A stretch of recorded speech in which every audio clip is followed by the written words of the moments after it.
G'day trendsetters, I'm John with Gravel Cyclist and I'm coming to you today with another no bull review. This time around, the long-term review of SRAM's Rival eTap AXS, the wireless 12-speed electronic drivetrain with hydraulic disc brakes that significantly drops the price of electronic shifting. If you're a regular to the gravelcyclist.com website or Gravel Cyclist YouTube channel, you might recognize this bike. I reviewed it recently. It's the Gravel Cyclist XD. You can see that review linked below. Also, the wheel set on this bike, the Zip 303S Carbon Tubeless, linked below. SRAM set the bar for electronic shifting with their original release of eTap wireless shifting.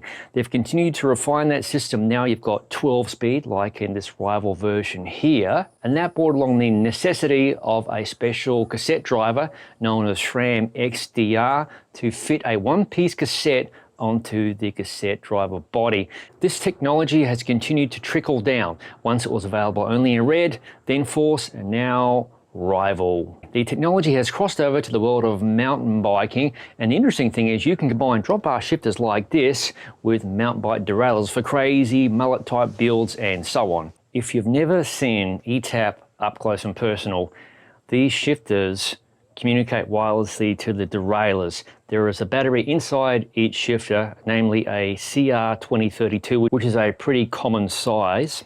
You can find it at your local pharmacy. And the derailleurs have their own battery as well.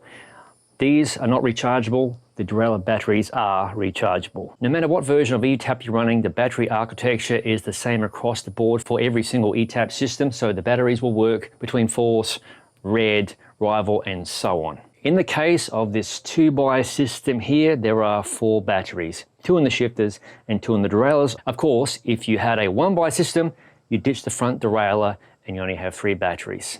Battery life has proven to be the same as SRAM's Force eTap and Red eTap AXS systems. They generally seem to ride about 1,000 miles or approximately 1,600 kilometers between battery charges. Now, however, that's going to depend on where you live because the front derailleur battery does take a lot of juice to execute each shift. I think the equivalent is 1 shift on the front derailleur is roughly equivalent to 6 on the rear, so you get the point. The front shifter batteries last forever. In fact, my original eTap system from 2016 is still running the original set of batteries. That is 5 years old, so pretty stellar in terms of the battery life right here.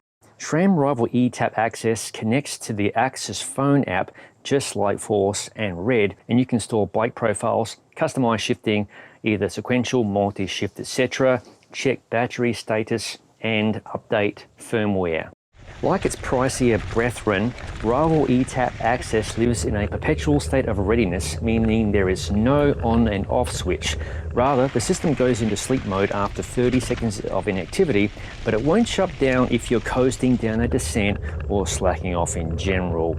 Subtle movements keep the drivetrain awake, so no worries. Now it's time to cover how SRAM's eTap shifting works, how it performs, and the rest of the components that make up the system, the cranks, the brakes, and so on. As an FYI, this drivetrain arrived installed onto this Gravel Cyclist tobacco, so there was no chance for me to weigh the individual components. However, here are the weights courtesy of my good friends at bikerumor.com. And the gearing on this particular review bike, the crank features a 43 big chainring, a 30 small chainring, and the cassette is 10 to 36. I've ridden and owned every electronic drivetrain system since Mavic Zap way back in 1993, and to me, eTap still reigns as the most logical shifting system. Assuming the stock defaults, the left paddle shifter shifts up to an easier gear, up the cassette, and the right paddle shifter to a harder gear, down the cassette.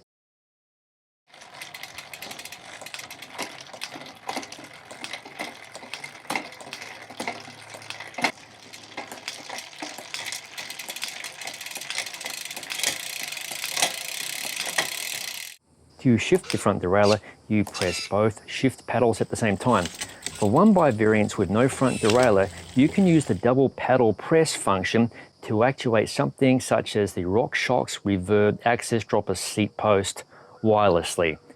These shift levers are pretty comfortable and I seldom wear gloves. They're not up to my benchmark for the crazy ergonomic comfort factor of the Shimano GRX Di2 shift lever, but still good enough for no pain or hand numbness.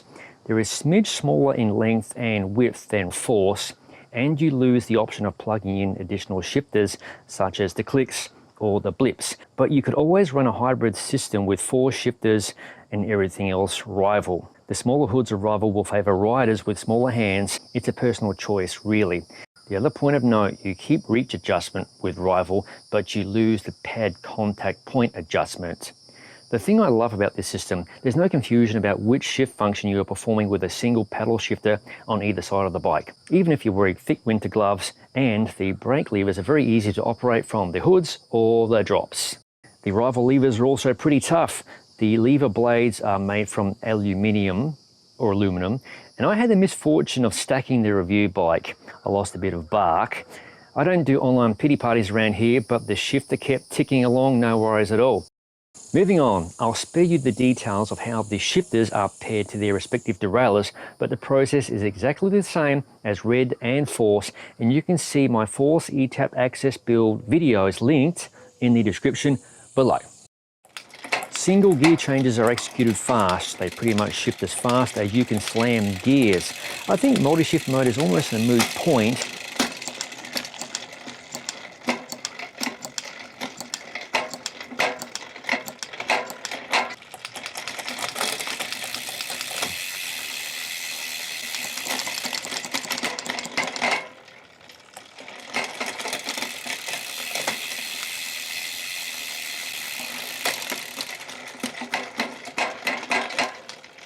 Every time you execute a gear shift, the corresponding derailleur lights up its LED, which is indicative of battery life. The shifter also triggers an LED, again indicative of battery life. One thing to remember, flashing red is less than 10%, or as I say, charge that f***er immediately.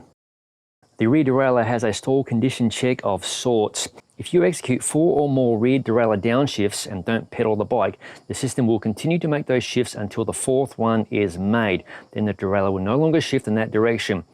In the up direction, only 2 shifts before the derailleur goes nowhere. As soon as you pedal the bike, the derailleur shifts gears corresponding to how many times you press the shift paddle until it reaches the end of the cassette. Possibly a useless fact, but this function protects the derailleur from damage during transport and so on.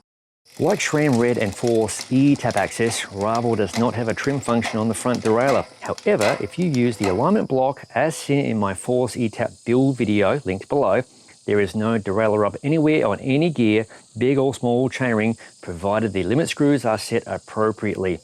For the duration of this review, derailleur adjustment for the front and rear has remained spot on. Shifting speed is good and reliable, but as always, never shift your front derailleur under load. SRAM made some nice improvements when they shifted the eTap system to 12-speed regarding tyre clearance, so this system, like Force, will clear 700C by 45mm and 650B by 2.1, but don't forget that's going to depend on your bike's chainstay, so you might get a smidge more or a smidge less. In the case of this 700C by 40mm Zip XPLR tyre, formerly the Tangente, there's a lot of clearance.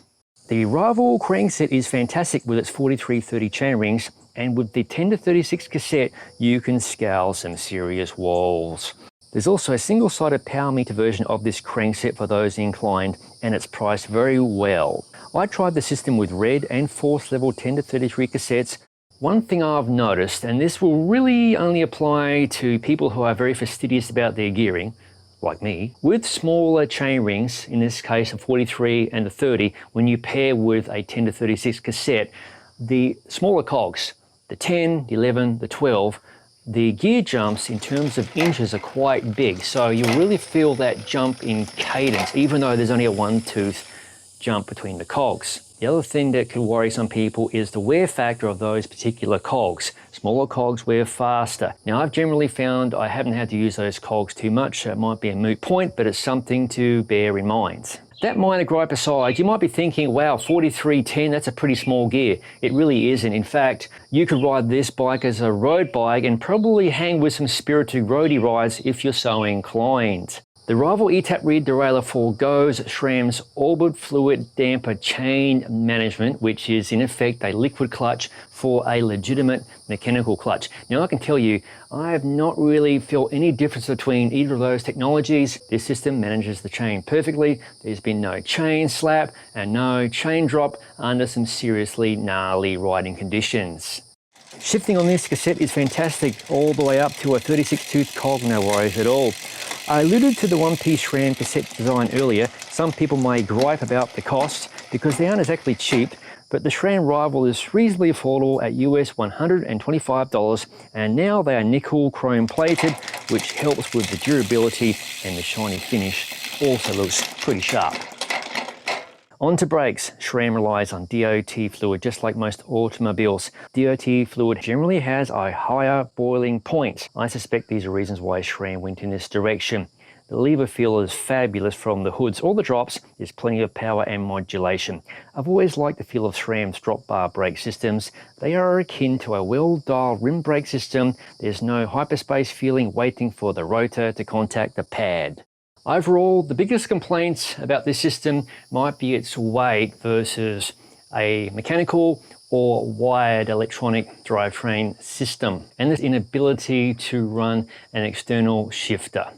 However, in the big scheme of things, these are massive first world problems. I honestly believe that SRAM Rival eTap AXS is a game changer, as it makes electronic shifting affordable for most people. Some people are going to squawk saying you don't need it, blah, blah, blah. I've heard this sort of boring commentary so many times. If you don't like it, don't buy it. Moving on, you're likely to find this on bikes priced from around US $3,000 up to US $5,000. And here is the pricing of the group set by itself in 1x and 2x form, with or without the power meter.